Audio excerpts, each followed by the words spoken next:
Carlos Casares de todo o que o queren aquí na súa terra, que é Xinzo, porque para aquí vivo os 4 anos, aquí foi mestre durante 40 anos o entrañable Don Paco, que por aquí ainda anda seguramente o fantasma de Doña Manuela, a súa nai. Estaría moi orgulloso, digo, porque observando o programa que organizaron vostedes para homenaxear a Carlos Casares, un que pertence a este mundo cainita tantas veces da cultura, só pode sentir orgullo, porque é un programa extraordinario e permítanme felicitar a todos os que colaboraron e puxeron en marcha este programa, porque a verdade é algo inusual e insólito en todos os días das letras galegas que se celebraron e dos que eu teño constancia. Carlos Casares estaría ademais moi contento porque o Día das Letras Galegas el defendía especialmente. E miren por onde eu coñecín a Carlos gracias ao Día das Letras Galegas, porque eu tive un tempo no que escribía en contra de todo, de case que todo. E unha das cousas coas que eu estaba en desacordo era tamén o Día das Letras Galegas. Eu escribí un artigo e ao día seguinte contestoume Carlos Casares dicindo exactamente o contrario, defendendo a súa postura e eu defendendo a miña.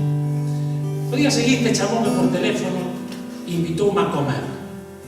Comimos en Ourense e recibí aquel día a maior lección de tolerancia que teño recordo. E desde aquel día tamén naceu o noso contacto e a nosa amizade. Ele era iso, tolerancia. E era un home que levaba con el algo moi profundo que era o idioma. Ninguén fixo máis por idioma galego, e atrevo a dicilo, e o dixen onte en Santiago e deino sempre, que Carlos Casares. Ninguna campaña de normalización lingüística foi tan importante como a columna que a diario escribía en galego no diario máis importante de Galicia. Esa foi a mellor campaña de normalización lingüística que se fixo neste país, e fixo un limiao.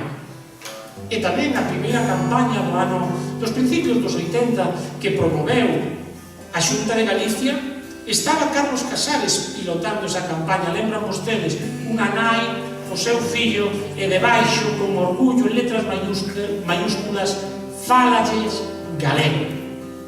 Esa foi a idea de Carlos Casares. Por iso, para rematar, quixemos recobrar un poema meu que escribín. Eu non tive a sorte de criarme en galego. Carlos sí, Carlos de Saucedo, de Lamas, falaban en galego. Pero aos 17 anos, cando descubrín a grandeza do noso idioma, escribí un poema que probablemente estéticamente non sexa unha gran cousa, pero eu gardolle moito afecto. Este poema que, cantado por Emilio, soa moito mellor que na miña voz. Din algúns que morres, pero eu sei que non é certo, que me vives e percorres en palabras e silencios, que me vives miña lingua, meu galego nobre e bello, lingua dos que traballan, de obreiros e labregos, lingua de Monterrey, do castelo que en sombra espalla dúbidas que na historia verte o medo.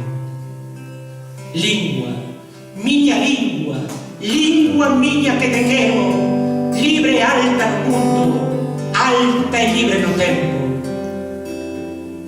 En azul vai o meu soño, en branco o meu credo que te di grande, grande como a terra, como a verde, como a ceo, patria na que repousa, a bandeira do meu contento que te hei de cantar mentres viva, que te hei de cantar mentres viva, miña lingua, meu galego.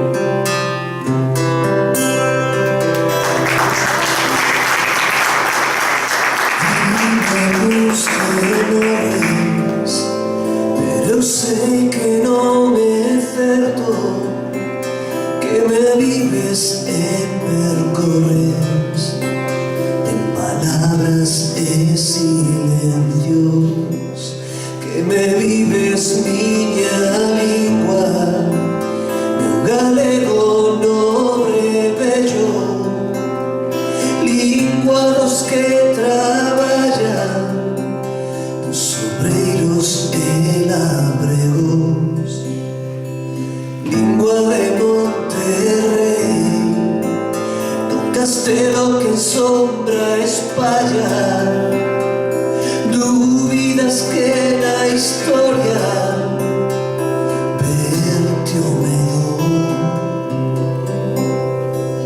Lingua miña, lingua, lingua miña que te quero, libre e alta no mundo, alta e libre no tempo.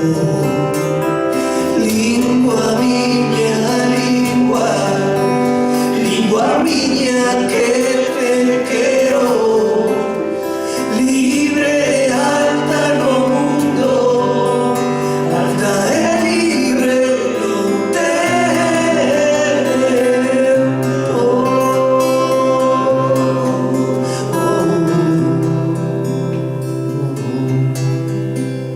En azul vai o meu soño, en branco o meu credo, que te dirán de grande como a terra, como a verde como a feo. Patria na que repousa a bandeira do meu contento, que te hei de cantar mentres viva miña lingua, meu galego. Lingua miña, lingua, lingua miña que te quero, libre e alta no mundo, alta e libre no tempo. Lingua miña, lingua, lingua miña que te quero, libre e alta no mundo, alta e libre no tempo.